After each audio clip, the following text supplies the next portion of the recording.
Le millionnaire, dans sa quête incessante de pouvoir et de contrôle, a fait une proposition impossible, la guérison de la paralysie d'un homme en échange de la vie de sa fille. Ce qu'il ignorait, c'est que cette promesse allait changer le destin de tous ceux qui l'entouraient. Si vous aimez les histoires émouvantes, abonnez-vous à la chaîne et dites-nous d'où vous nous écoutez en continuant. La pluie tombait finement sur Paris en cet après-midi de juin, de cette manière persistante qui semble ne jamais finir, mouillant les os et l'âme de ceux qui doivent affronter les rues. Samuel Dubois était immobile sur le trottoir de l'avenue des Champs-Élysées, levant les yeux vers cet immeuble de verre miroitant qui reflétait le ciel gris. 32 étages de pur pouvoir et d'argent. À l'intérieur se trouvait un homme qui pourrait tout changer. À l'intérieur se trouvait le seul espoir qu'il lui restait. Il serra la bandoulière de son sac à dos usé contre son épaule. À l'intérieur, seulement ses outils de travail et une enveloppe jaunie contenant les examens médicaux de Clara. Sa petite fille de 10 ans qui mourait, lentement, tandis qu'il se sentait l'homme le plus impuissant du monde. Samuel avait 34 ans, mais semblait porter le poids de 60. Son corps fort de plombier, modelé par des années passées à monter sur les toits, à entrer dans des caves inondées, à porter des tuyaux et des outils lourds, était désormais courbé. Non par le travail, mais par la douleur. Cette douleur sourde, constante, qui habite la poitrine de celui qui voit un enfant souffrir et ne peut rien faire. Cela faisait 3 ans depuis le diagnostic. Dystrophie musculaire progressive de Duchenne, variante rare et agressive. Les médecins de la sécurité sociale avaient été directs, avec cette froideur technique qui tente de dissimuler la compassion. Monsieur Dubois, l'espérance est que Clara ait au maximum encore quelques années. Nous ferons le possible pour qu'elle ne souffre pas. Mais le possible n'était jamais suffisant. Jamais. Il se souvenait du jour où Clara avait commencé à tomber sans raison. Elle avait 7 ans, jouait dans le jardin de la maison simple qu'il louait à la Courneuve, en banlieue et de Paris. Soudain, ses petites jambes fines avaient cédé et elle était tombée la tête la première sur le sol. Samuel avait couru relever la petite fille, nettoyer le sang de son nez, embrasser son front. « Tout va bien, ma petite fleur. »« Papa est là. » Mais rien n'allait bien, plus jamais. Les mois suivants furent un cauchemar de consultations, d'examens, de spécialistes au visage de plus en plus sérieux, jusqu'à la confirmation de ce qu'aucun père ne veut entendre. Et alors commença la routine. Physiothérapie 3 fois par semaine. Médicaments chers qu'il achetait à crédit avec sa carte, nuit blanche quand Clara pleurait de douleur dans les jambes, les bras, tout ce corps qui la trahissait jour après jour. La mère de Clara, Julie, n'avait pas tenu le coup. Elle était partie 6 mois après le diagnostic. Elle avait dit qu'elle n'avait pas la force pour ça, qu'elle était trop jeune, qu'elle avait le droit de vivre. Samuel ne l'avait jamais jugée. Chacun porte ce qu'il peut.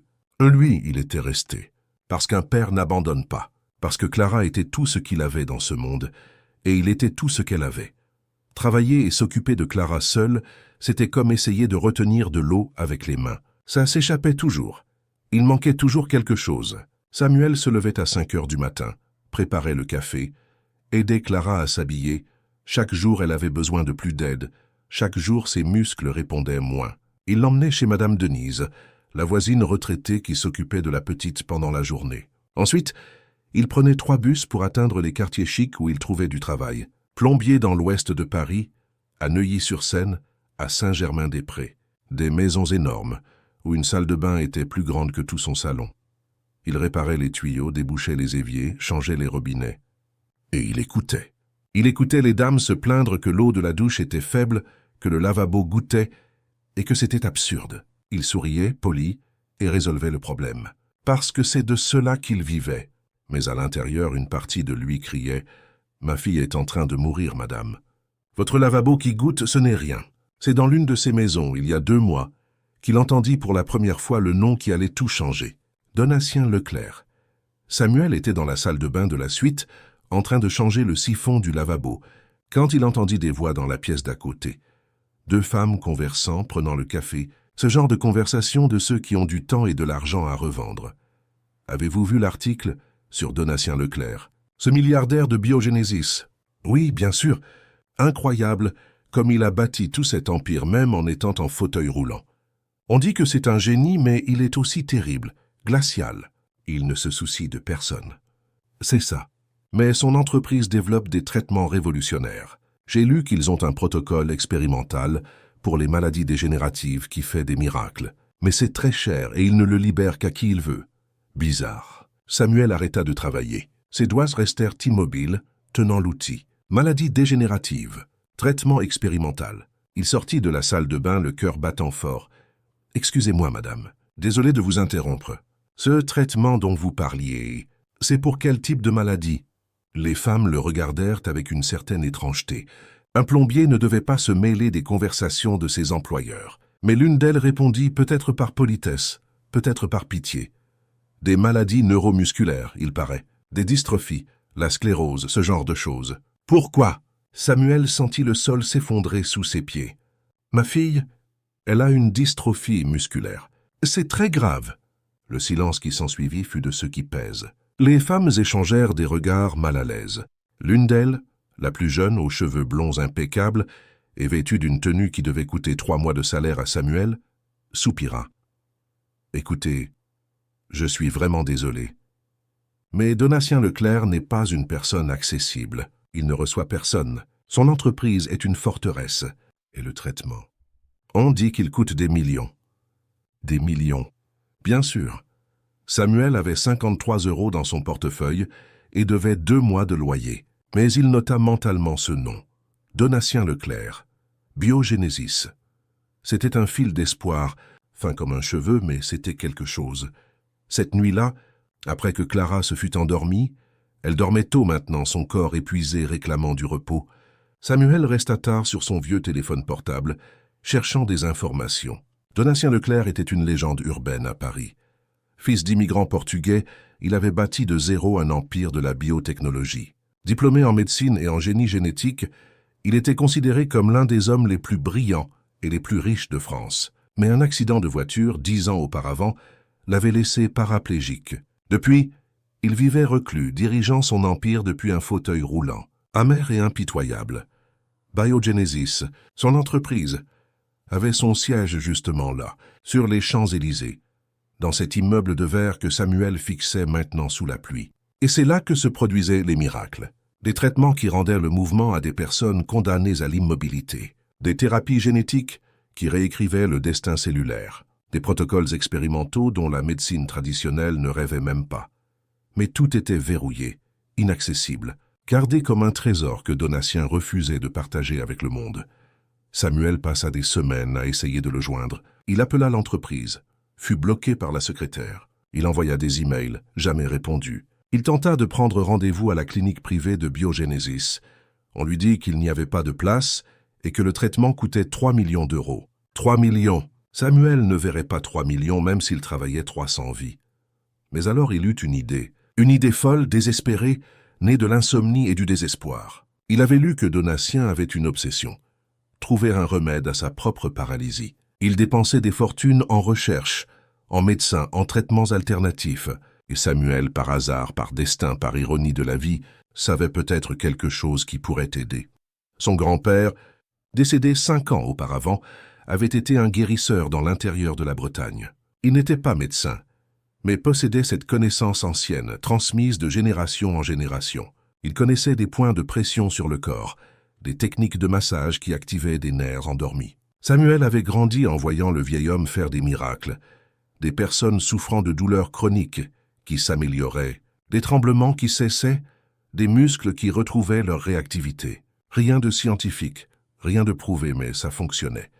Et Samuel avait appris. Les après-midi de son enfance à la ferme, son grand-père lui avait enseigné « Samuel, mon petit-fils, le corps est une machine, mais c'est une machine vivante. Parfois, elle a juste besoin que quelqu'un lui rappelle comment fonctionner. » Il lui avait montré les points, les techniques, les secrets. À l'époque, Samuel pensait que c'était du folklore. Mais maintenant, désespéré, il pensait « Et si cela fonctionnait sur Donatien ?» C'est avec cette idée folle qu'il écrivit une lettre manuscrite, sur du papier à en-tête qu'il avait acheté à la papeterie, essayant de paraître professionnel. Il expliqua qui il était, parla de Clara, parla de son habileté, offrit un accord. Il essaierait d'aider Donatien à retrouver un peu de mouvement, un peu de sensibilité dans les jambes. En échange, il ne demandait que le traitement pour sa fille. Il envoya la lettre par Colissimo adressée personnellement à Donatien Leclerc, et il attendit. 1 semaine, 2, 3, rien. Clara empirait. Les médecins de l'hôpital public appelèrent Samuel pour une conversation sérieuse. « Monsieur Dubois, nous devons être honnêtes. Clara entre dans une phase critique. Les muscles respiratoires commencent à être affectés. Si nous ne faisons pas une trachéotomie, elle pourrait ne pas dépasser les prochains mois. Des mois, pas des années, des mois. » Samuel sortit de cette réunion et pleura dans les toilettes de l'hôpital, pleurant comme il n'avait pas pleuré depuis l'enfance. Il pleura pour tout, pour l'injustice, pour l'impuissance, pour sa fille qui mourait, pour la vie qui était si cruelle envers ceux qui n'avaient pas d'argent. C'est alors qu'il décida de faire la dernière chose qu'il lui restait, y aller personnellement, face à face, homme à homme, père à père, bien que Donatien n'eût pas d'enfant, humain à humain. Et maintenant il était là, immobile sur le trottoir, regardant l'immeuble trempé par la pluie fine. Il fit un pas, un autre. Il poussa la porte tournante en verre et entra dans l'immense hall tout en marbre blanc et acier. Tout là-bas criait la richesse. Même l'air semblait plus pur. Le gardien à la réception le regarda avec méfiance. Un homme mouillé, aux vêtements simples, au sac à dos usé. Il n'appartenait clairement pas à cet endroit. « Puis-je vous aider ?» Samuel déglutit difficilement. « Je dois parler au docteur Donatien Leclerc. » Le gardien faillit rire. « Avez-vous un rendez-vous ?»« Non, mais... » « Alors ce n'est pas possible. Le docteur Leclerc ne reçoit pas sans rendez-vous. »« Ah si, c'est urgent. C'est à propos de ma fille. Elle est en train de mourir et... »« Monsieur, je suis désolé, mais je vais devoir vous demander de partir. Si vous voulez, vous pouvez appeler le numéro de l'entreprise et essayer de prendre rendez-vous. » Samuel sentit la colère monter comme de la lave. « J'ai déjà essayé. Personne ne me répond. Ma fille est en train de mourir, vous comprenez? Elle a 10 ans. 10 ans. Et ici, il y a le remède. J'ai juste besoin de 5 minutes avec lui. » Le gardien parla dans sa radio. En quelques secondes, 2 autres gardiens apparurent. Grands, intimidants. « Monsieur, je vous le demande une dernière fois. S'il vous plaît, retirez-vous, ou nous devrons vous escorter. » C'est alors qu'une voix coupa le hall. Voix féminine, ferme, un peu rauque. « Que se passe-t-il ici ?» Tous se retournèrent. Une femme descendait l'escalier de marbre. Elle devait avoir une 40aine d'années. Les cheveux noirs attachés en un chignon élégant. Un tailleur bleu marine, des talons hauts. Elle avait cette posture de celle qui commande, de celle qui est respectée. Mais ses yeux, sombres et profonds, avaient quelque chose de différent. Ils avaient de l'humanité. Le gardien répondit rapidement. « Docteur Moreau, ce monsieur insiste pour parler au docteur Leclerc sans rendez-vous. Nous lui avons déjà demandé de partir. » La femme regarda Samuel. Elle le regarda vraiment. Elle ne fit pas que le voir. Ses yeux parcoururent son visage, son sac à dos, ses mains calleuses de travailleur, et quelque chose en elle sembla bouger. « Quel est votre nom ?»« Thornton Samuel. Samuel Dubois. Et pourquoi voulez-vous parler au docteur Leclerc ?» Samuel sentit un nœud dans la gorge, mais il fut direct. « Ma fille a une dystrophie musculaire. Elle est en train de mourir. J'ai lu qu'ici, il y a un traitement expérimental qui peut la sauver. Je suis venu demander. Je suis venu implorer, si c'est nécessaire. Je n'ai pas d'argent, mais je peux travailler. Je peux payer en plusieurs fois pour le reste de ma vie. J'ai juste besoin d'une chance. » La femme resta silencieuse un instant qui parut éternel. Puis elle soupira. « Je suis Béatrice Moreau, directrice médicale de Biogénésis. Monsieur Dubois, je comprends votre désespoir. Nous recevons des cas comme le vôtre tous les jours. Mais le protocole expérimental que nous avons développé est extrêmement cher et en phase de test. Le docteur Leclerc est particulier quant à qui reçoit le traitement. Alors il choisit qui vit et qui meurt. Basé sur quoi? Sur la taille du compte en banque. » Les mots sortirent durs, chargés d'amertume. Béatrice ne s'offensa pas. Elle acquiesça simplement. Lasse, je sais comment ça sonne. Et je ne dis pas que je suis d'accord. Mais ce sont ses règles. Je suis vraiment désolé. Elle se retourna pour partir. Et c'est alors que Samuel cria, désespéré, « Une dernière carte à jouer. Je peux l'aider. Je peux aider le docteur Leclerc à remarcher. » Béatrice s'arrêta. Elle se retourna lentement. « Et comment? Mon grand-père, il connaissait des techniques anciennes. D'activation nerveuse. Je sais que ça semble fou, mais ça fonctionnait. Je peux essayer. J'ai juste besoin d'une chance. Une chance pour lui, une chance pour ma fille. S'il vous plaît. » Les gardiens échangèrent des regards. C'était ridicule, mais Béatrice resta sérieuse, pensive. Elle connaissait Donatien depuis 15 ans. Elle connaissait son obsession de remarcher. Elle savait qu'il avait déjà tout essayé. Chirurgie expérimentale, implant, thérapie par cellules souches. Rien n'avait fonctionné. Et il était de plus en plus amer, plus fermé, plus cruel. « Attendez ici, » dit-elle finalement. Elle monta les escaliers et disparut. Samuel resta là, encerclé par les gardiens, tremblant. Il ne savait pas si c'était de froid ou de nervosité. 15 minutes passèrent, 20, une demi-heure. Il était sur le point d'abandonner quand Béatrice réapparut en haut de l'escalier. « Montez, il va vous recevoir. » Samuel n'y crut pas. Il monta en courant, trébuchant presque, suivant Béatrice à travers des couloirs luxueux, des murs de verre avec vue sur Paris en contrebas, une fourmilière humaine sous la pluie, jusqu'à ce qu'ils arrivent à une double porte en bois massif. Béatrice s'arrêta. Elle regarda Samuel avec quelque chose qui ressemblait à de la pitié. Un avertissement. Ce n'est pas une personne facile. N'attendez pas de gentillesse. Et elle ouvrit la porte.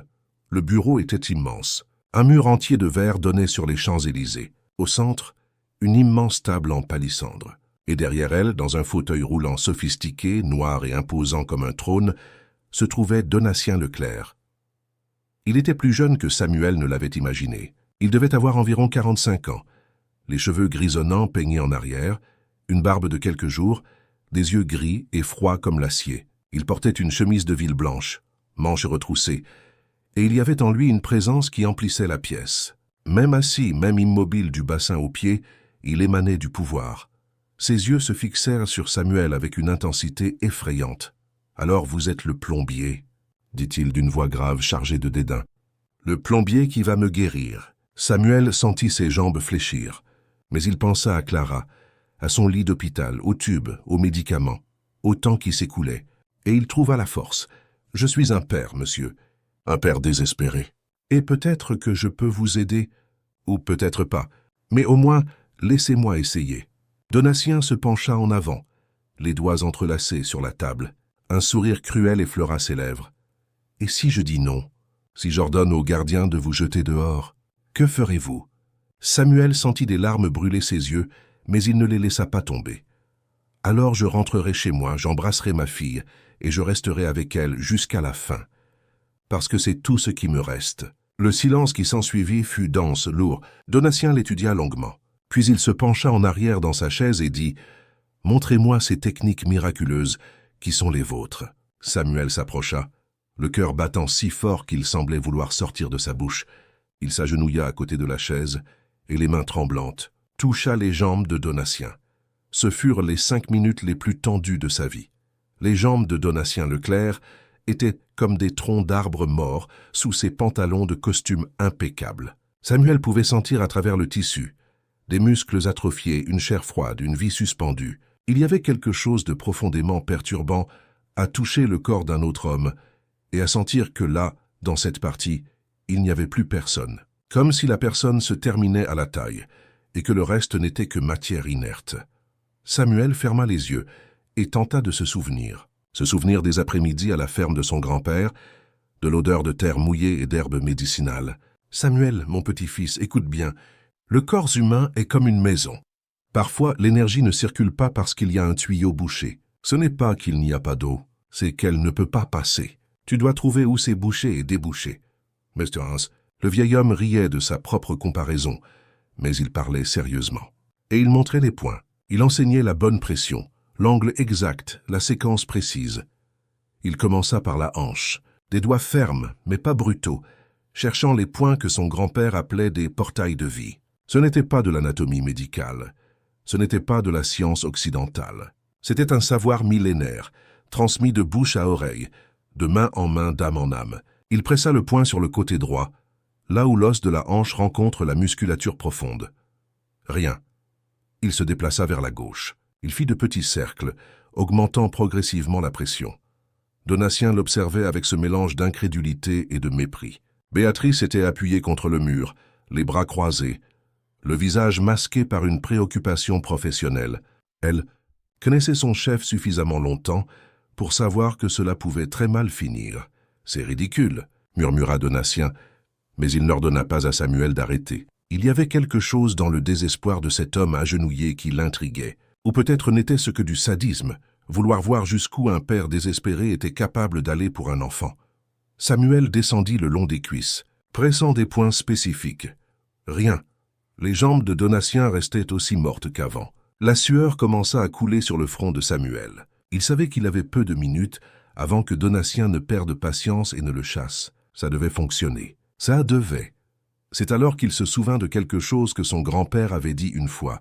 Parfois, Samuel, le blocage n'est pas là où on pense qu'il est. Il faut chercher là où ça fait mal. Parce que la douleur, c'est le corps qui crie. Regarde ici, c'est là que ça ne va pas. Ah, monsieur Leclerc, dit Samuel, la voix hésitante, ressentez-vous une douleur quelque part? Par exemple, au-dessus de la taille, dans le dos, le cou, les épaules. Donatien fronça les sourcils. Qu'est-ce que cela a à voir? Frère, répondez juste, s'il vous plaît. Douleur constante, où? Un instant, Donatien sembla sur le point de lui dire de se taire. Mais alors, peut-être par curiosité morbide, peut-être par quelque chose de plus profond, il répondit « Lombaire. Toujours. Depuis l'accident. Comme si un couteau y était planté. Les médecins disent que c'est normal. Compression nerveuse, blablabla. Rien ne résout le problème. » Samuel sentit une lumière s'allumer. « Puis-je » Donatien fit un geste impatient de la main. « Si, maman, c'est un aisé. Mais quand ça ne fonctionnera pas, et ça ne fonctionnera pas, vous partirez d'ici et ne reviendrez jamais. Compris ?» Samuel ne répondit pas. Il déplaça simplement ses mains vers le dos de Donatien, palpant soigneusement la région lombaire. Il trouva le point. Il était là, dur comme la pierre, un nœud de tension et de traumatisme accumulé, 10 ans de douleur piégée en un seul point. Il commença à travailler là, utilisant la technique que son grand-père appelait l'éveil. Ce n'était pas un massage, c'était plus profond. C'était comme sonner une cloche dans le corps et dire « Et il y a quelqu'un? Réveille-toi ». Il pressa profondément. Donatien laissa échapper un cri étouffé. « Qu'est-ce que vous faites, bon sang? »« Arrêtez !»« Encore une minute ?» implora Samuel. « Juste une minute de plus, s'il vous plaît. » Béatrice fit un pas en avant, alarmée. Mais Donatien leva la main, lui ordonnant d'arrêter. Ses dents étaient serrées, son visage rouge de douleur. Mais il attendit. Samuel travailla le poing, faisant des mouvements précis, libérant la tension emprisonnée là. Et puis il redescendit vers les jambes, vers les mêmes points qu'avant. Mais maintenant c'était différent. Maintenant il y avait un chemin ouvert, un canal dégagé. Et alors ça arriva. Ce fut subtil, si subtil que cela passa presque inaperçu. Mais Donatien le sentit. Il sentit quelque chose qu'il n'avait pas senti depuis 10 ans. Ce n'était pas de la douleur, ce n'était pas un picotement, c'était une sensation. Pure et simple, comme si quelqu'un avait allumé une faible lumière dans une pièce sombre. C'était là. Un muscle de sa cuisse droite se contracta, légèrement, presque rien, mais il se contracta. Donatien pâlit. Ses yeux s'écarquillèrent, fixés sur sa propre jambe. J'ai senti quelque chose. Béatrice laissa échapper un son incrédule. Impossible. Donatien, vous... J'ai senti, Béatrice. Je ne suis pas fou. Il regarda Samuel, et pour la première fois, ses yeux froids avaient quelque chose de différent. De la peur, de l'espoir, de la confusion. « Qu'est-ce que tu as fait? Qu'est-ce que diable tu as fait ?» Samuel tremblait, les mains toujours sur la jambe de Donatien. « Je ne sais pas exactement. J'ai juste fait ce que mon grand-père m'a appris. Débloquer le chemin. Laisser l'énergie circuler. »« T'intuote, l'énergie. Quelles sont ces ridicules balivernes mystiques ?» Mais Donatien ne se moquait pas. Il était effrayé et fasciné. « Fais-le encore. Fais-le encore, maintenant !» Pendant la demi-heure suivante, Samuel travailla sur les jambes de Donatien, tandis que Béatrice observait abasourdie, prenant des notes frénétiques sur son iPad. La contraction musculaire se produisit encore 2 fois.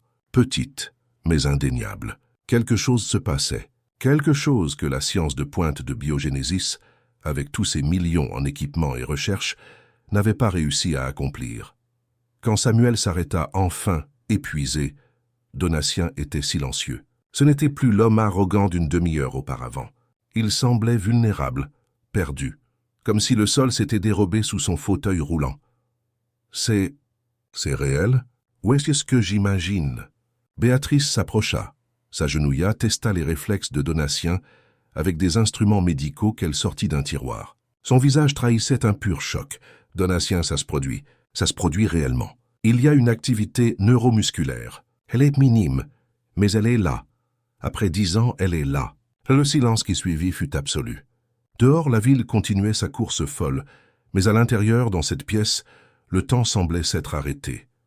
Donatien regarda Samuel. Il le regarda vraiment, comme Béatrice l'avait fait auparavant. Il vit l'homme sale de pluie, aux vêtements simples, aux mains calleuses, et pour la première fois depuis longtemps, Donatien Silva se sentit petit. Pourquoi?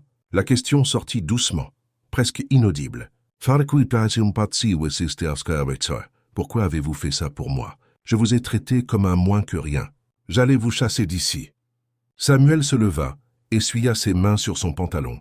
Il était si fatigué qu'il tenait à peine debout. Mais il répondit d'une voix ferme, « Parce que ma fille a besoin de vous, et parce que, peu importe qui vous êtes ou ce que vous avez fait, personne ne mérite de vivre sans espoir.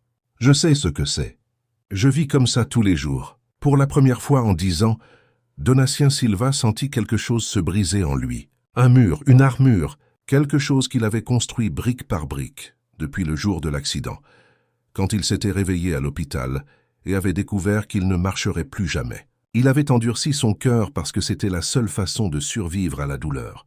Mais maintenant, devant cet homme humble qui lui avait donné quelque chose que tout l'argent du monde n'aurait pas pu acheter, l'armure se fissurait. « Béatrice, » dit-il la voix étrangement rauque, « préparez tout. Sa fille commence le traitement demain. Protocole complète. Ma supervision personnelle. » Samuel ne bougea pas. Il ne le pouvait pas. Les mots mirent du temps à s'enregistrer dans son cerveau. Quand ils le firent, ses jambes cédèrent, et il tomba à genoux là au milieu de ce bureau de luxe et pleura. Il pleura comme il n'avait jamais pleuré de sa vie. Il pleura des années de douleur, de désespoir, de nuits blanches, d'impuissance. Il pleura l'espoir qui enfin revenait. Béatrice s'approcha, posa sa main sur son épaule. « Nous allons nous occuper d'elle. Je le promets. » Donatien observa cet homme pleurer sur le sol de son bureau, et quelque chose en lui, quelque chose qui était mort depuis longtemps, bougea. Il ne savait pas quel nom donner à cela. Peut-être la compassion, peut-être la culpabilité, peut-être juste la reconnaissance que pour la première fois depuis des années, il n'était pas complètement seul dans sa souffrance. « Samuel » l'appela-t-il. L'homme leva le visage, les joues mouillées. « Vous allez travailler avec moi, directement avec moi, tous les jours. Vous continuez avec vos techniques sur moi, et je garantis le traitement de votre fille, intégral, jusqu'à ce qu'elle soit guérie. Je ne sais pas quoi dire. Ne dites rien. Revenez juste demain, 8 heures du matin, et apportez ces dossiers médicaux, tout ce que vous avez. » Samuel se leva chancelant. Il voulut serrer la main de Donatien, mais ne savait pas s'il devait. Finalement, il inclina simplement la tête avec respect et sortit suivant Béatrice. Quand la porte se referma, Donatien resta seul dans le bureau. La nuit était tombée sur Paris, et la ville brillait en contrebas, des millions de lumières, des millions de vies. Il regarda ses jambes, essaya de bouger à nouveau. Rien ne se passa. Mais le souvenir de cette contraction, de cette petite étincelle de vie était gravé en lui. C'était là, c'était réel. Et pour la première fois en 10 ans, Donatien Silva pleura. Samuel arriva chez lui après 22 heures. La maison à Montreuil était petite, 2 pièces et une salle de bain, mais c'était son foyer. Madame Neuza somnolait sur le canapé, la télévision allumée sur un feuilleton. Elle se réveilla en entendant la porte. « Oh, Samuel, mon garçon, où étais-tu » J'étais inquiète. « Désolé, Madame Neuza, j'ai dû régler une chose importante. Comment va-t-elle » Elle a dormi tôt. Elle a même bien mangé. Elle est dans sa petite chambre. Samuel paia à sa voisine les 100 € convenus. Argent qu'il lui était douloureux de sortir de son portefeuille, mais qui était essentiel. Une fois seul, il alla dans la chambre de Clara. La petite dormait dans son petit lit, son corps frêle sous la couverture à fleurs. Elle avait un visage d'ange, les cheveux bruns éparpillés sur l'oreiller, les bras fins sur la poitrine. Elle semblait si fragile, si petite, comme quelque chose que le vent pouvait emporter à tout moment. Samuel s'agenouilla près du lit, prit sa petite main entre les siennes. La main était chaude, vivante, pour l'instant encore vivante. « Ma petite fleur » murmura-t-il. « Papa a réussi. Il a réussi, ma fille. Tu vas guérir. Tu vas courir à nouveau, tu vas jouer, tu vas grandir, tu vas vivre. Je le promets, je le promets. » Clara bougea dans son sommeil, un petit sourire jouant sur ses lèvres, comme si elle savait, comme si elle sentait l'espoir circuler dans la pièce. Samuel resta là, tenant la main de sa fille, jusqu'à ce que la fatigue le submerge et qu'il s'endorme là même, agenouillé sur le sol, la tête appuyée sur le bord du lit. Le lendemain matin, à 8 heures pile, Samuel était de retour à l'immeuble des Champs-Élysées. Cette fois, le vigile le salua avec respect. « Bonjour, monsieur Samuel. Vous pouvez monter, la doctoresse Béatrice vous attend. » Tout cela ressemblait à un rêve fou dont il allait se réveiller à tout moment. Mais quand l'ascenseur s'ouvrit au 20e étage et que Béatrice le reçut avec un sourire sincère, il sut que c'était réel. « Bonjour, Samuel. Vous avez bien dormi ?»« Oui, j'ai bien dormi, doctoresse. J'ai apporté tous les examens de Clara, tout ce que j'ai. » Elle prit la chemise jaunie, la feuilleta rapidement. Son visage devint grave. Sa situation est effectivement grave, mais nous avons un protocole qui a déjà montré des résultats prometteurs dans des cas similaires. Thérapie génique combinée à des cellules souches modifiées. C'est complexe, long, mais ça marche.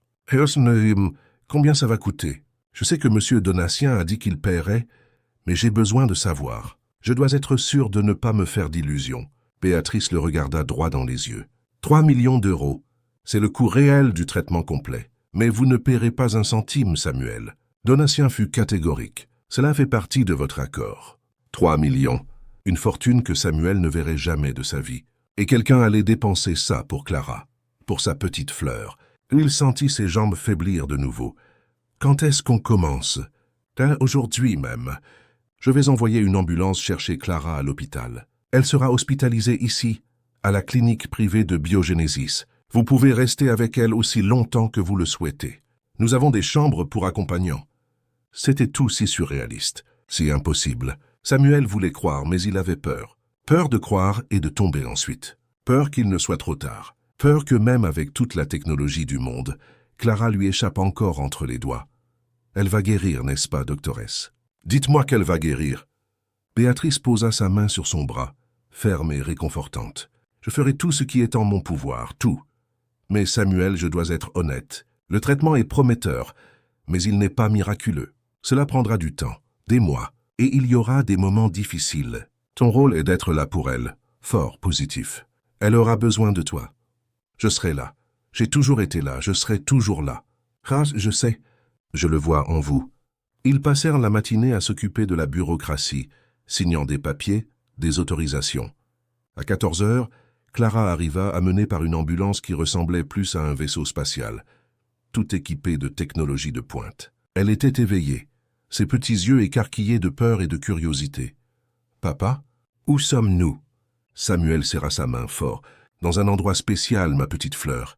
Un endroit qui va te guérir, te rendre forte à nouveau. Bessit Sam, Falki wa Samsit Martest. Tis, vraiment, je vais pouvoir courir à nouveau ?» Il déglutit, la gorge serrée. « Oui, tu vas pouvoir. Je le promets. » Clara fut emmenée dans une chambre qui ressemblait plus à une suite d'hôtels 5 étoiles. Lit électrique avec télécommande, immense télévision, canapé confortable, salle de bain privée. Tout était blanc, propre, sentant le neuf, si différent de l'hôpital public où elle avait passé les derniers mois avec des couloirs surpeuplés et des équipements vétustes. Béatrice entra avec une équipe de médecins et d'infirmières. Elle expliqua le traitement à Clara avec un langage simple, montrant des dessins, faisant comprendre à la petite sans l'effrayer. Clara écouta tout avec une attention sérieuse, acquiesçant de temps en temps. « Ça va faire mal, doctoresse ?» demanda-t-elle sa petite voix. « Un petit peu, parfois. Mais nous ferons tout pour que tu ne souffres pas, d'accord ?» Nous, d'accord. Pendant que l'équipe commençait les premiers examens, Samuel fut appelé au bureau de Donatien.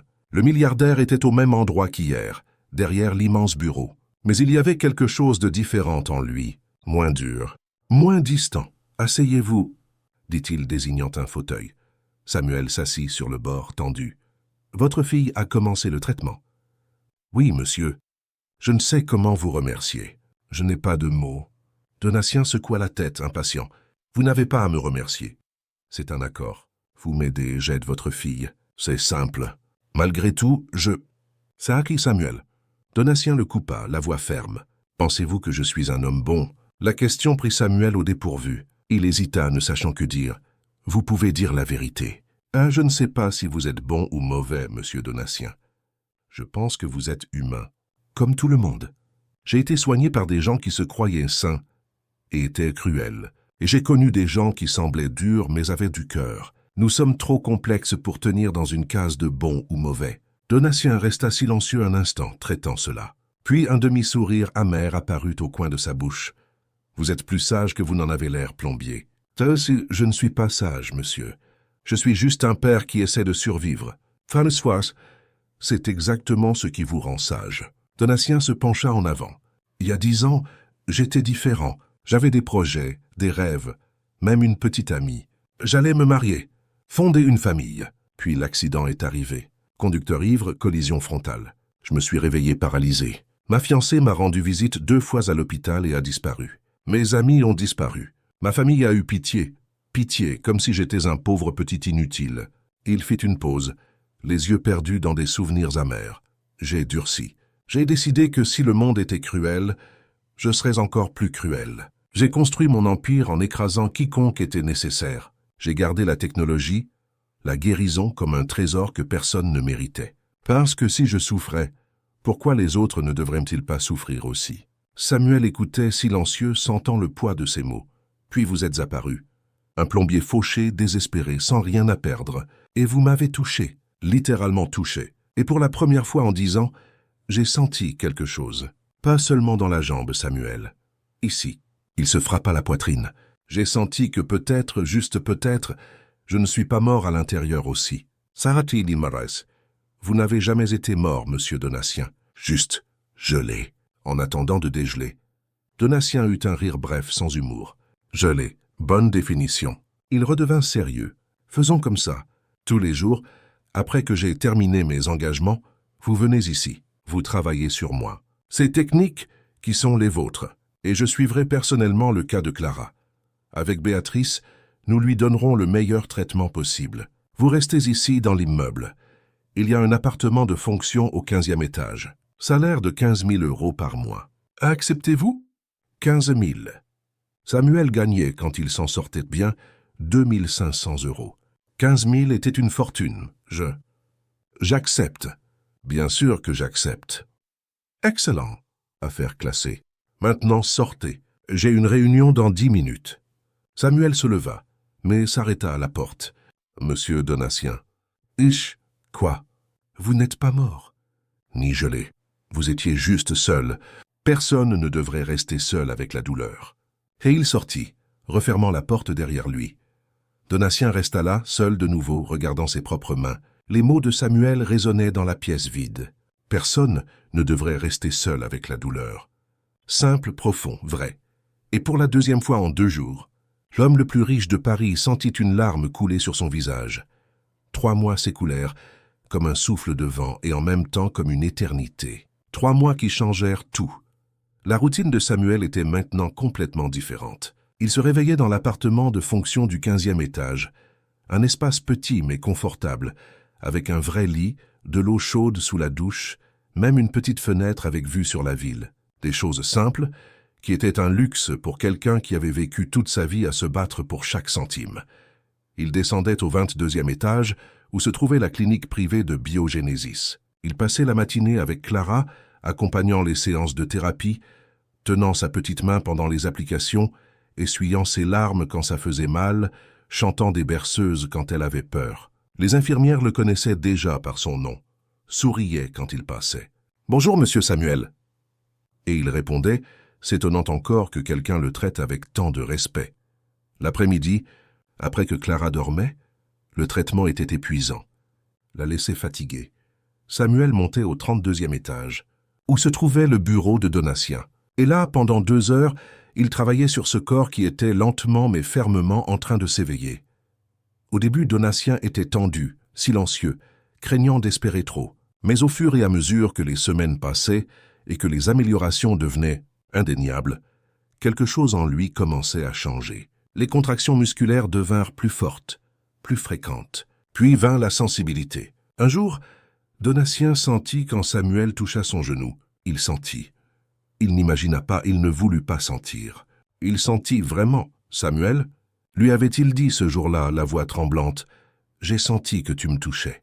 J'ai senti. » C'était comme voir un homme renaître, 1 millimètre à la fois. Mais la véritable transformation ne se produisait pas seulement dans le corps. Elle se produisait dans l'âme. C'était un jeudi nuageux de septembre, quand tout changea vraiment. Samuel était dans la chambre avec Clara, l'aidant à faire les exercices de physiothérapie, des mouvements doux pour ne pas forcer les muscles qui se reconstruisaient cellule par cellule. La petite était excitée. Ces derniers jours, elle avait réussi à tenir seule son verre d'eau. Cela semblait peu, mais c'était énorme. C'était la différence entre une dépendance totale et un filet d'autonomie. « Papa, regarde. Regarde ce que je peux faire. » Clara leva son bras droit, lentement, tremblant d'effort, mais elle le leva, jusqu'à la hauteur de l'épaule. Et elle resta là, tremblante mais ferme, pendant environ 5 secondes. Samuel sentit sa poitrine exploser de fierté et de gratitude. « C'est ça, ma petite fleur. »« C'est ça. Tu es la fille la plus forte du monde. » Béatrice entra à ce moment-là, avec un presse-papier et ce sourire professionnel qu'elle utilisait toujours. Mais quand elle vit Clara avec le bras levé, le sourire devint sincère, large, ému. « Mon Dieu, Clara, vous avez réussi toute seule ?»« J'ai réussi, doctoresse. Je deviens forte. » « En effet, vous devenez très forte. » Béatrice regarda Samuel. Ses yeux disaient tout ce qui ne tenait pas en mots. Ça a fonctionné. Le traitement fonctionnait vraiment.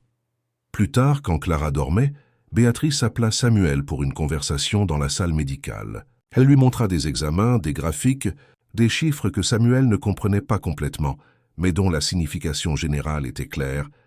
Clara répondait au traitement au-delà des attentes. Samuel, dans des cas comme le sien, nous nous attendons à une amélioration de 40 à 50% de la fonction musculaire. Clara présente 65%. C'est extraordinaire. Pourquoi? Pourquoi ça marche si bien? Béatrice réfléchit avant de répondre. En partie, c'est la médecine, le protocole que nous avons développé. Mais en partie, et c'est difficile à quantifier, c'est sa volonté de vivre et l'amour qu'elle reçoit de vous. Je sais que ça semble sentimental, mais des études montrent que les patients bénéficiant d'un fort soutien émotionnel répondent mieux au traitement. Le corps et l'esprit ne sont pas séparés, Samuel. Ils ne font qu'un. Samuel déglutit. Elle va-t-elle guérir vraiment? Complètement? Oh, guérir est un mot compliqué en médecine. Mais oui, je crois qu'elle va récupérer la majeure partie de sa fonction musculaire. Elle pourra marcher, courir, avoir une vie normale. Elle aura encore besoin de suivi, de physiothérapie d'entretien, mais oui, elle va vivre, Samuel. Elle aura un avenir. Ce ne fut que lorsque Béatrice dit cela que Samuel se permit de vraiment croire. Jusqu'à ce moment, au fond, il avait peur qu'il ne soit trop tard, que Clara aille bien pour ensuite rechuter. Mais maintenant, en regardant cette médecin compétente qui avait dédié des mois de sa vie à s'occuper de sa fille, il crut. Clara allait vivre. Elle allait grandir. Elle aurait ses 15 ans, ses 18 ans. Elle ferait des études. Elle aurait des fréquentations. Elle aurait des enfants si elle le voulait. Elle aurait une vie. La vie qui lui avait presque été volée. Samuel pleura là même devant Béatrice, sans honte, qu'elle s'approcha et l'étreignit, dans un geste maternel qu'il n'avait pas reçu depuis la mort de sa mère, quand il avait 20 ans. « Vous êtes un bon père, Samuel, l'un des meilleurs que j'ai jamais rencontrés. » Tel cet après-midi-là, quand Samuel monta pour la séance avec Donatien, il était différent, plus léger, comme si un poids énorme s'était envolé de ses épaules. Donatien le remarqua immédiatement. Il s'est passé quelque chose. Ce n'était pas une question. C'était une constatation. Clara va beaucoup mieux. La doctoresse a dit qu'elle allait guérir. Pour de vrai, Donatien ne répondit pas immédiatement. Il resta à regarder par la fenêtre, Paris en contrebas, cette fourmilière humaine infinie. Quand il parla, sa voix était étrange. « Vous devez être heureux. Je le suis, plus que je ne peux l'expliquer. C'est bien que quelqu'un soit heureux dans ce monde de merde. » Samuel fronça les sourcils. Il y avait quelque chose qui n'allait pas. Donatien était différente aujourd'hui, plus amère, plus fermée, comme s'il s'était recroquevillé dans la carapace d'arrogance qu'il portait comme une armure. « Il vous est arrivé quelque chose, monsieur? Est-ce rien qui vous regarde? »« Monsieur Donatien, faites votre travail, faites votre travail, Samuel. C'est pour ça que je vous paie. Je ne suis pas votre ami. Vous n'avez pas à vous soucier de moi. » Les mots furent durs, cinglants. Samuel resta silencieux, ne sachant que dire. Il commença à travailler sur les jambes de Donatien, mais l'ambiance était lourde, tendue. Après une demi-heure de silence sépulcral, Samuel ne put plus tenir. « Vous êtes en colère contre moi? »« Non, non. »« Alors pourquoi agissez-vous ainsi ?» Donatien ferma les yeux, la mâchoire serrée. « Parce que j'ai eu une réunion aujourd'hui, avec les médecins qui me soignaient avant que vous n'apparaissiez. Ils ont vu mes progrès. Ils étaient impressionnés. Ont posé 1000 questions. voulaient savoir quel nouveau traitement je suivais. Quand je leur ai parlé de vous, des techniques de votre grand-père, ils m'ont ri au nez, Samuel. Riant. Ils ont dit que c'était un placebo, de l'autosuggestion, que ça n'avait aucune base scientifique, que j'étais trompé par un charlatan. Homo. Vous les croyez? Je ne sais plus quoi croire. Je sais que je sens mes jambes, que je peux bouger mes orteils, qu'hier j'ai plié mon genou de 5 centimètres. Ce n'est pas un placebo, bordel, mais ce sont des médecins, des scientifiques, des docteurs en neurologie, et vous êtes un plombier qui a appris des techniques avec un guérisseur de campagne. Comment cela peut-il fonctionner? Samuel comprit. Ce n'était pas de la colère, c'était de la confusion. C'était le choc entre deux mondes, la science rationnelle, prouvée, cartésienne, et le savoir ancestral, empirique, qui ne tenait pas dans des graphiques et des études en double aveugle. Donatien, homme de science, voyait sa vision du monde ébranlée. Monsieur Donatien, mon grand-père avait l'habitude de dire une chose. Tout ce qui fonctionne ne peut pas être expliqué. Et tout ce qui peut être expliqué ne fonctionne pas. Il ne savait pas parler joliment, mais il était malin. Vous voulez que j'arrête? Vous voulez retourner voir les médecins traditionnels? Donatien ouvrit les yeux et Samuel y vit quelque chose. De la peur. Peur de perdre ses progrès, cette espérance qui renaissait. Non, je ne veux pas que vous arrêtiez. Alors pourquoi me traitez-vous mal? La question fut directe, sans détour. Donatien resta sans réponse un instant. Puis quelque chose en lui céda et il dit à voix basse « Parce que j'ai peur. Peur d'espérer et de retomber ensuite. Parce que je me suis habitué à ne rien sentir, Samuel. C'est plus facile de ne rien sentir. Ça ne fait pas mal. Mais maintenant je ressens à nouveau. Et c'est terrifiant. » Samuel tira une chaise et s'assit devant Donatien, œil dans l'œil. « Monsieur Donatien, puis-je vous dire une chose? D'homme à homme? La peur est humaine. Tout le monde en a. J'ai peur tous les jours. Peur que Clara empire, que le traitement cesse de fonctionner, que je me réveille, et que tout cela ne soit qu'un rêve. Mais savez-vous ce que j'ai appris pendant toutes ces années à m'occuper d'elle? C'est qu'on ne vainc pas la peur. On porte la peur, et on avance avec elle malgré tout. Parce que l'alternative, c'est de rester immobile. Et rester immobile, c'est mourir avant de mourir. Donatien resta silencieux, absorbant ses mots. Puis, pour la première fois depuis qu'ils se connaissaient, il tendit la main. « Je suis désolé d'avoir été grossier. » Samuel lui serra la main. « Oh, c'est pardonné. » Et là, dans cette poignée de main, quelque chose se cimenta entre eux. Ce n'était plus seulement un accord commercial. C'était quelque chose de plus grand. C'était du respect. C'était de la compréhension mutuelle. C'était peut-être le début d'une amitié improbable entre deux hommes qui, dans des circonstances normales, ne se seraient jamais croisés. Les mois continuèrent de passer et la routine s'établit. Samuel et Donatien développèrent une dynamique confortable. Pendant les séances, ils conversaient. Au début sur des choses superficielles, le football, les nouvelles, le trafic chaotique de Paris. Mais peu à peu, les conversations devinrent plus profondes. Donatien racontait son enfance humble, fils d'immigrés qui parlaient à peine le français. Étudiant dans une école publique, travaillant depuis l'âge de 12 ans pour aider à la maison.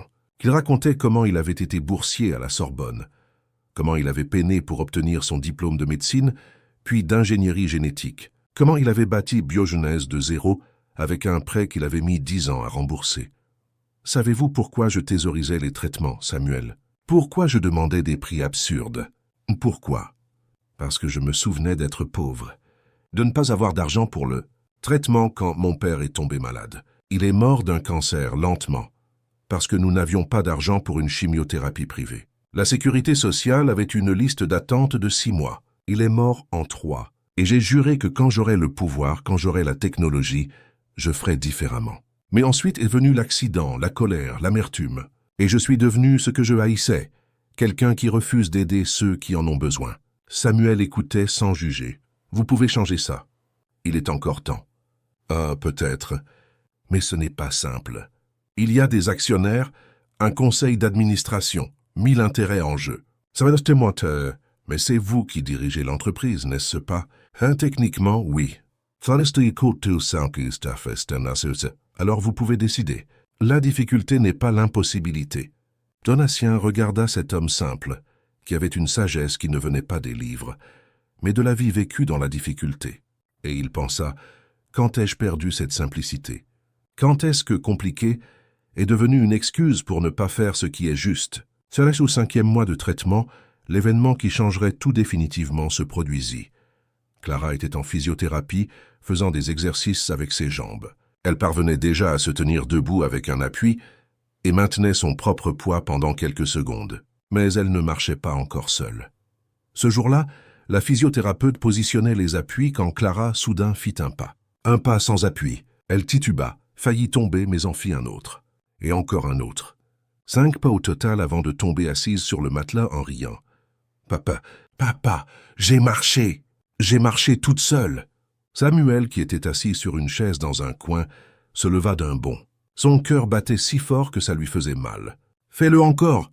Marche encore, ma petite fleur !» Et Clara le fit. Elle se leva, tremblante, et fit plus de pas, 6-7 fois. Les infirmières qui étaient dans la pièce commencèrent à applaudir, certaines pleurant. La physiothérapeute était sous le choc. Cela ne devrait pas arriver si tôt. C'est incroyable. Samuel courut vers Clara, la prit dans ses bras, la fit tournoyer en l'air. Père et fille pleuraient et riaient en même temps, dans un mélange de joie si intense qu'il semblait qu'ils allaient exploser. Ce fut Béatrice qui eut l'idée. « Samuel, emmenez-la voir Donatien.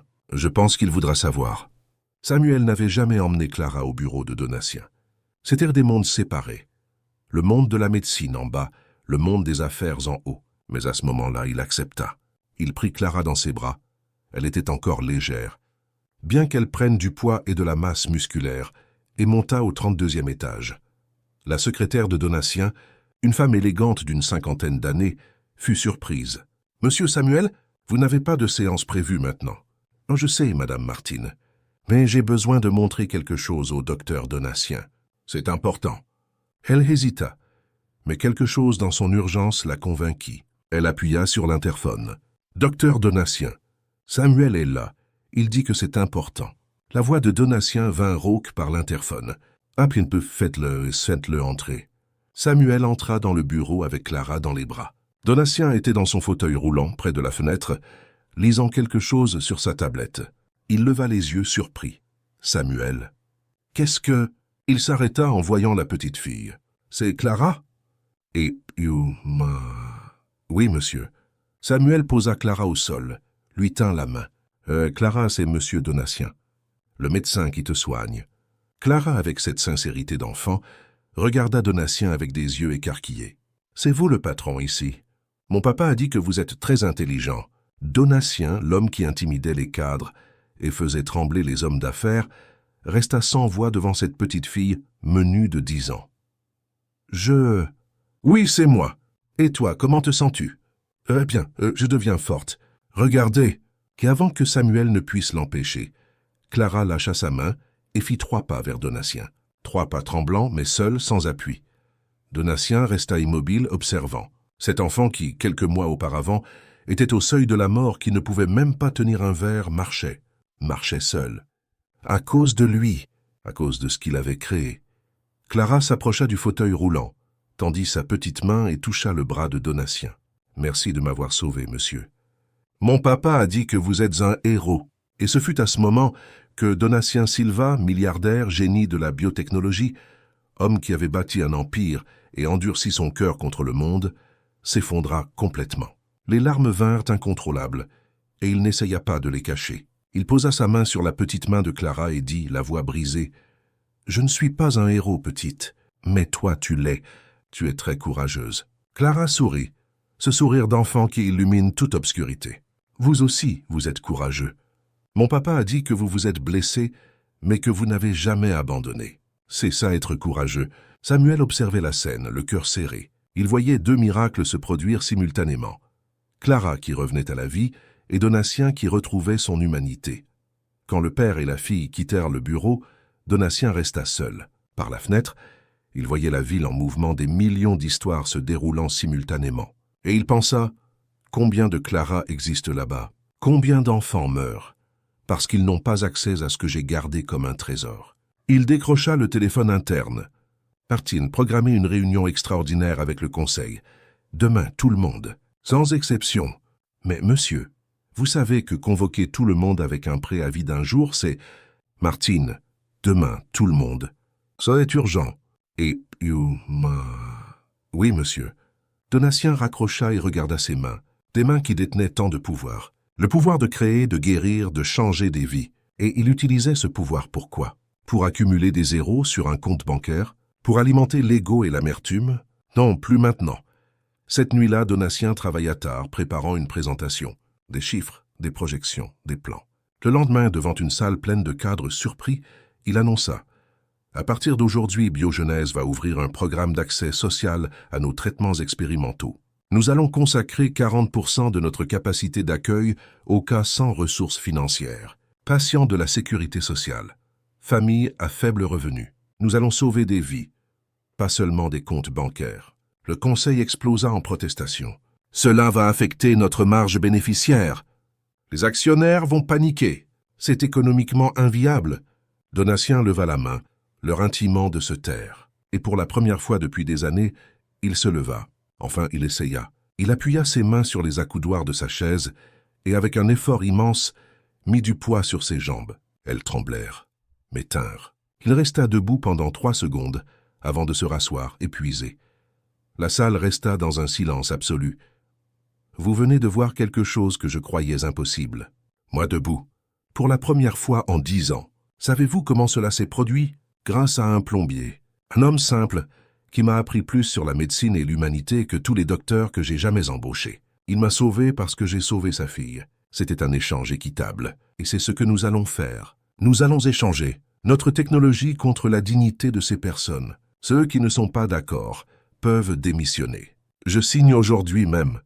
Personne ne démissionna, certains parce qu'ils croyaient, d'autres par peur de perdre leur emploi. Mais peu importait. Ce qui importait, c'est que la décision était prise. Biogenèse allait changer, et Donatien Silva, enfin, devenait l'homme qu'il avait toujours voulu être. 1 an. Une année entière s'était écoulée depuis ce jour de pluie, où Samuel Cardoso était entré pour la première fois dans le bâtiment de Biogenèse, désespéré, trempé, ne portant qu'un sac à dos usé et une faible espérance. Cela semblait une vie entière. Cela semblait hier. C'était maintenant octobre, le mois des fleurs, le mois des enfants, et Paris était différente ce samedi matin. Le soleil brillait fort. Rare dans cette ville toujours pressée, toujours grise. Mais ce jour-là, même le ciel semblait célébrer. Au parc des Buttes-Chaumont, près du lac, une petite foule se rassemblait. Il n'y avait pas beaucoup de monde. Peut-être 50, 60 personnes. Mais chacune portait une histoire. Des histoires de douleur transformées en espérance. Des histoires de miracles construits, brique par brique. Jour après jour avec la science, le dévouement et, par-dessus tout, l'amour. C'était le jour de l'inauguration officielle du programme Clara d'accès universel de Biogenèse. Oui, il portait son nom. C'était l'idée de Donatien, et Samuel avait pleuré en l'apprenant. « Votre fille m'a appris à redevenir humain », avait dit Donatien. Il n'y a rien de plus juste qu'elle baptise ce nouveau commencement. Samuel était debout près de la petite estrade installée pour l'événement, ajustant sa cravate pour la 10e fois. Il n'était pas habitué au costume. Le vêtement était neuf, acheté spécialement pour ce jour. Mais il semblait qu'il ne lui allait pas bien comme si c'était le costume d'une autre personne. Mais Béatrice avait insisté. « Samuel, vous allez monter sur cette estrade et raconter votre histoire. Les gens ont besoin de vous voir, de vous entendre.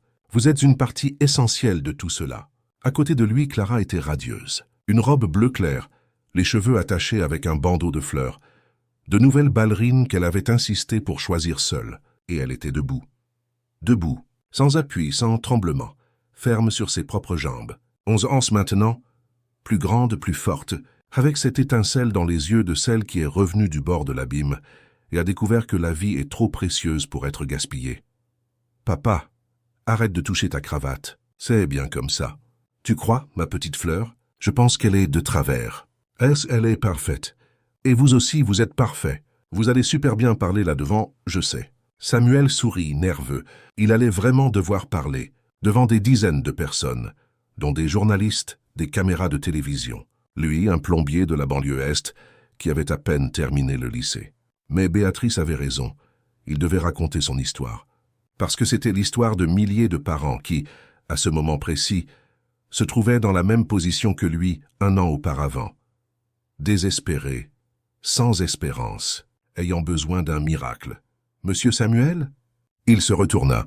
C'était l'une des mères du programme. Elle avait une trentaine d'années, le visage fatigué mais plein d'espérance, tenant la main d'un garçon d'environ 8 ans qui utilisait une canne orthopédique. « Je voulais juste vous remercier. Mon fils Michel a commencé le traitement le mois dernier. Il marche déjà mieux. Les médecins ont dit qu'en 6 mois, il n'aura plus besoin de sa canne. » Ses yeux se remplirent de larmes. « Nous n'avions pas d'argent. Je suis femme de ménage. Son père est parti quand il a su le diagnostic. Sans ce programme, mon fils aurait... Elle ne put finir. » Samuel posa sa main sur son épaule, solidaire. « Je sais, j'ai traversé ça, mais maintenant il va guérir. Et vous êtes une mère guerrière. N'oubliez jamais ça. » Elle acquiesça émue et s'en alla en tenant son fils par la main. Samuel la regarda, le cœur serré. Combien d'histoires comme celle-ci existaient? Combien n'existeraient encore? Mais maintenant, au moins, il y avait un endroit où ces personnes pouvaient chercher de l'aide. Il y avait de l'espérance. Un mouvement au coin de l'estrade attira son attention. Donatien arrivait. Mais il n'était pas en fauteuil roulant. Il marchait. Oui, avec des béquilles, chaque pas lent et laborieux, mais il marchait, par lui-même, sur ses propres jambes.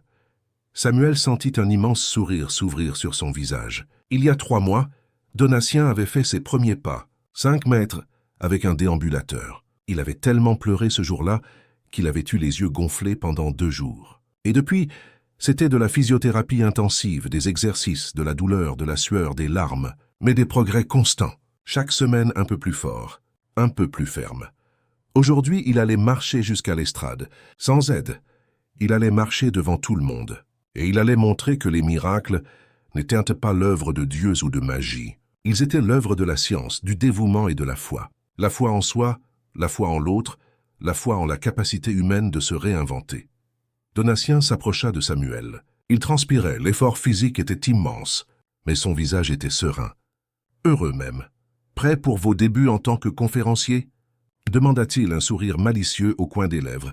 Prêt, non, mais je vais le faire quand même. Ah, c'est ça. Le courage, ce n'est pas de ne pas avoir peur, c'est d'avoir peur, et de le faire quand même. Clara lâcha la main de son père et courut vers Donatien, l'embrassant par la taille. Il faillit perdre l'équilibre, mais se stabilisa sur ses béquilles. D'une main, il ébouriffa ses cheveux. « Et toi, ma petite ?» Enthousiasmée. Beaucoup. Je vais rencontrer tous les enfants du programme.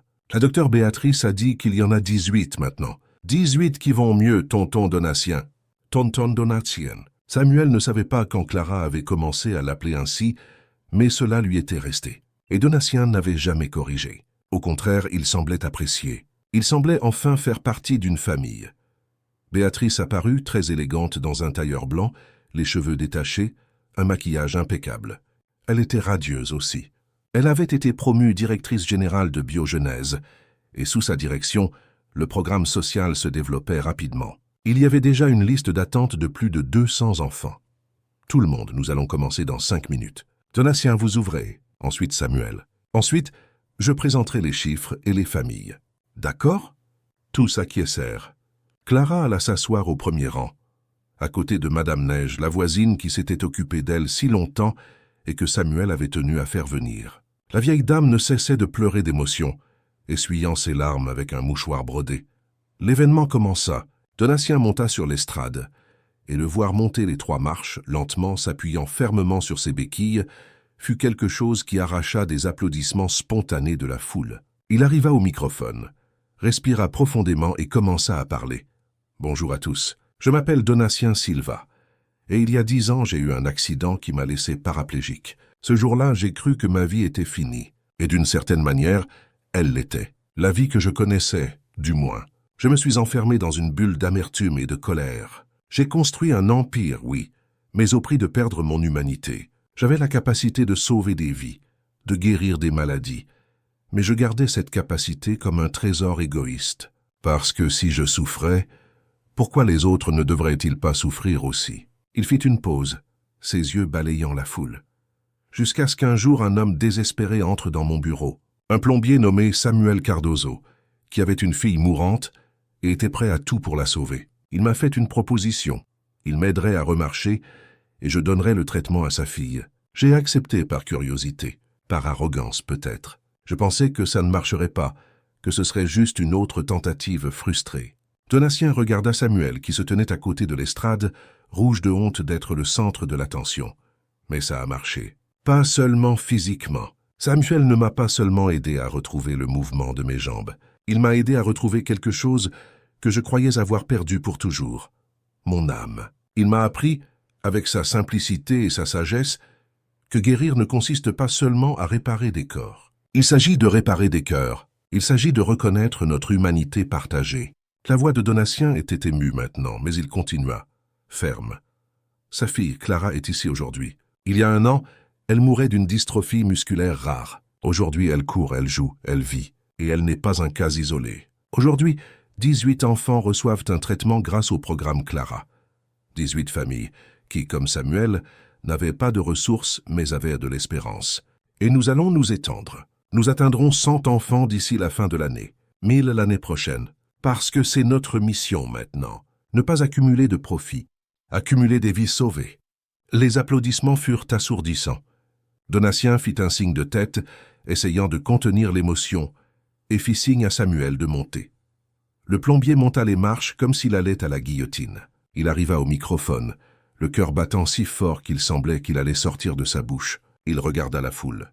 Tant de visages, tant d'attentes. Que pouvait-il, un homme simple, dire qui ferait une différence? Mais alors il vit Clara au premier rang, souriante, lui faisant un signe de pouce levé. Et il se souvint pourquoi il était là.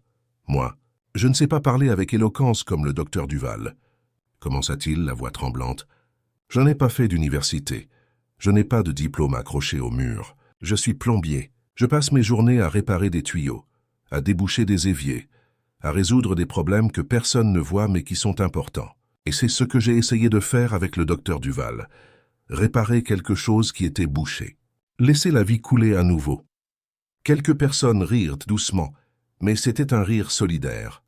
Il y a 1 an, j'étais un homme désespéré. Ma fille était en train de mourir, et je n'avais rien.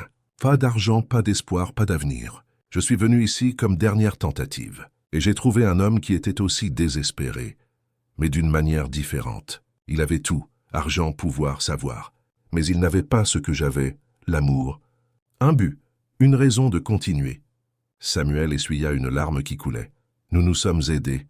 Je lui ai donné de l'espoir, et il a donné la vie à ma fille. Mais en cours de route, nous avons découvert quelque chose d'important, que personne n'y arrive seul. Nous avons besoin les uns des autres. Les riches ont besoin des pauvres. Les pauvres ont besoin des riches. Les malades ont besoin de médecins. Et les médecins ont besoin de malades. Car sinon, à quoi sert le savoir? Nous sommes tous connectés. Et quand nous l'oublions, tout le monde perd. Et il regarda Antoine qui se tenait à ses côtés, appuyé sur ses béquilles. Le docteur Duval est un homme bon. Il l'a toujours été. Il avait juste oublié. Et parfois on oublie. On oublie de regarder autour de soi, de voir la souffrance de l'autre, de tendre la main. Mais il n'est jamais trop tard pour recommencer, pour être meilleur, pour faire la différence. Samuel prit une profonde inspiration, la voix plus ferme à présent. Alors je veux remercier le docteur Duval d'avoir sauvé ma fille, remercier le docteur Béatrice et toute l'équipe qui s'est occupée d'elle avec tant de tendresse, remercier chaque personne ici qui croit que tout le monde mérite une chance de vivre. Et je veux dire aux familles qui commencent maintenant, ne baissez pas les bras. Il y a des jours difficiles, il y a des moments de peur, mais ne renoncez pas, parce que le miracle existe, et parfois le miracle, c'est nous-mêmes. Quand on s'ouvre, quand on fait confiance, quand on aime. Merci. Il descendit de scène, au milieu d'une ovation. Des gens étaient debout, applaudissant, beaucoup pleurant. Clara courut vers lui et l'étreignit fort. Antoine, toujours sur scène, applaudissait d'une main, l'autre tenant sa béquille, les yeux brillants de fierté. Le reste de l'événement passa comme dans un flou. Béatrice présenta des chiffres, des graphiques, des projections. D'autres familles montèrent pour raconter leurs histoires. Une fillette de 7 ans joua du piano, quelque chose qu'elle ne pouvait pas faire 6 mois auparavant. Un garçon de 15 ans, qui perdait la vue à cause d'une maladie dégénérative, raconta comment le traitement était en train d'inverser la situation. Histoire après histoire d'espoir reconstruit. À la fin, tous furent invités à un déjeuner dans le jardin voisin. Il y avait des tables avec de la nourriture simple mais abondante, de la musique live, des enfants courant et jouant. C'était une fête, une célébration de la vie. Samuel était assis à une table avec Clara, Madame Denise, Béatrice et quelques-uns des médecins de l'équipe. Il observait tout avec ce mélange d'incrédulité et de gratitude. Comment était-il arrivé là? Comment sa vie avait-elle tant changé en si peu de temps? Antoine s'approcha, marchant lentement mais seul, sans ses béquilles à présent. Il les avait laissés appuyés contre un arbre proche. Chaque jour, il devenait plus fort. Bientôt, il n'en aurait plus besoin. Puis-je m'asseoir? Bien sûr, docteur. Asseyez-vous ici. Samuel tira une chaise. Antoine s'assit avec un soupir de soulagement. Marcher était encore fatigant. Mais c'était une bonne fatigue, celle de quelqu'un qui construit quelque chose, qui progresse. Beau discours, Samuel. Vous avez parlé avec le cœur. C'est la seule façon que je connaisse de parler. Ils restèrent silencieux un instant, observant Clara jouer avec les autres enfants, courant, riant, vivante, si intensément vivante. Samuel, je voulais vous dire quelque chose. Dites-moi. Le mois prochain, nous allons ouvrir 3 nouvelles unités du programme. Une à Paris, une à Marseille, une à Lyon. Et j'ai besoin de quelqu'un pour coordonner l'expansion. Quelqu'un qui comprenne ce que ces familles traversent. Quelqu'un qui ait vécu cela dans sa chair. Samuel le regarda confus. Vous m'offrez un emploi? Je vous offre une mission. Directeur des relations humanitaires de Biogenèse. Un salaire de 40 000 € par mois. Vous voyagerez, rencontrerez les familles, vous assurerez que tout le monde est traité avec dignité. Vous serez le pont entre la médecine et la vie réelle. Acceptez-vous. 40 000 €. Samuel avait gagné 2 500 € toute sa vie. 40 000, c'était un rêve. Mais plus que l'argent, c'était ce que cela représentait. C'était la chance d'aider d'autres personnes comme il avait été aidé. C'était transformer sa douleur en un but. J'accepte. Mais à une condition. Laquelle?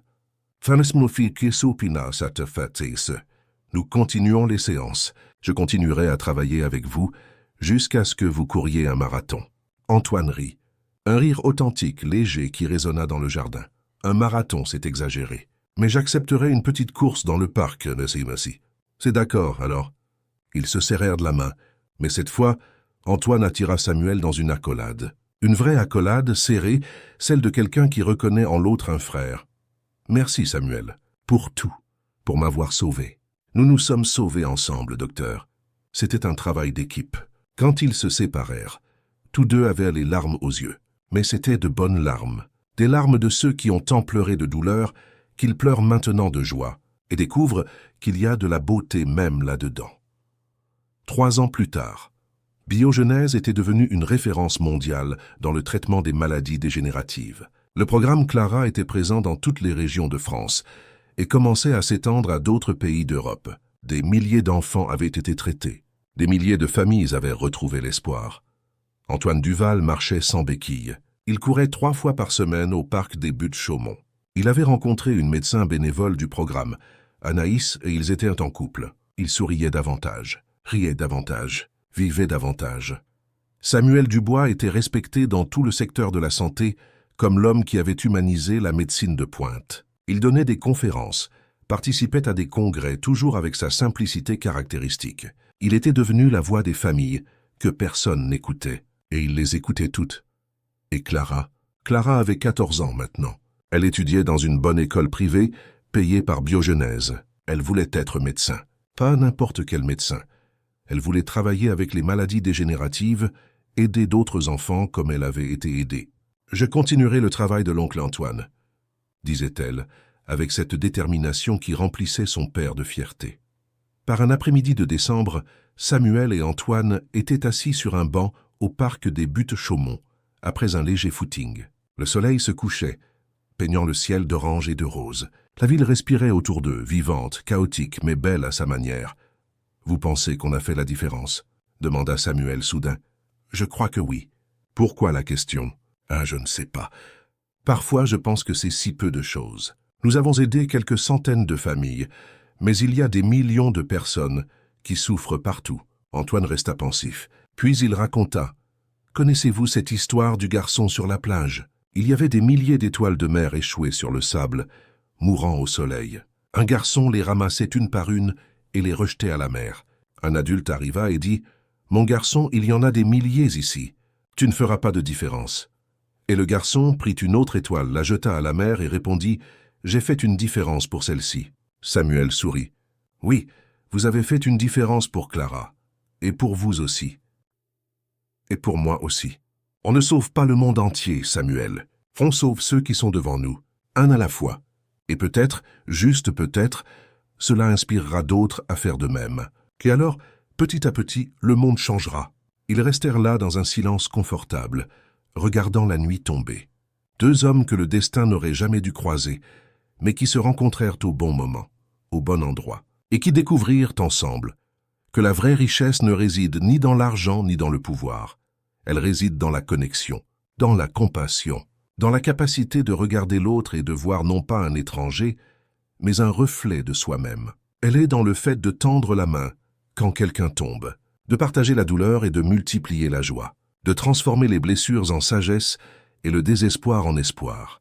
Il y avait une promesse dans l'air ce jour de juin pluvieux, 3 ans auparavant. La promesse que s'ils se battaient ensemble, s'ils se faisaient confiance, ils pourraient conquérir l'impossible. Et ils l'ont conquis.